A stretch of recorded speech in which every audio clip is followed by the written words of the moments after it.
Hello, fellow poets. My name is Lauren Scharhag, and I apologize in advance for the production values or lack thereof, but I'm working with what I got here. I am here tonight because I want to read for you Comfort Animals, which is my poem that was selected for the Seamus Creative Writing Competition's first place winner. And I am both humbled and honored to have my piece recognized in such a way.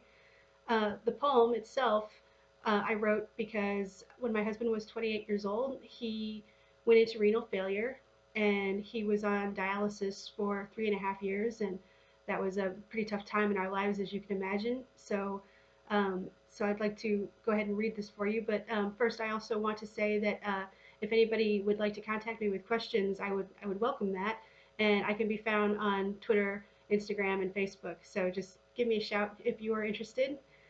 And so here is my poem. That time when you were still on dialysis, and my parents took us to the zoo to cheer us up. I don't know how long you'd been on it at that point. It didn't take long for it to feel like forever. You were so weak you had to walk with a cane, so we rented a wheelchair at the admissions booth, and I wheeled you around all day. We visited the kangaroo field and the penguin house. We fed goats and leaned over simulated tide pools to fondle sea urchins and starfish. Whatever year it was, most people had already graduated to smartphones, but we still had flip phones because nothing induces poverty like medical catastrophe. So we wrote down our animal-related questions on a notepad to look up later on the internet. We learned all the fun facts like giraffes have black tongues and tigers have striped skin.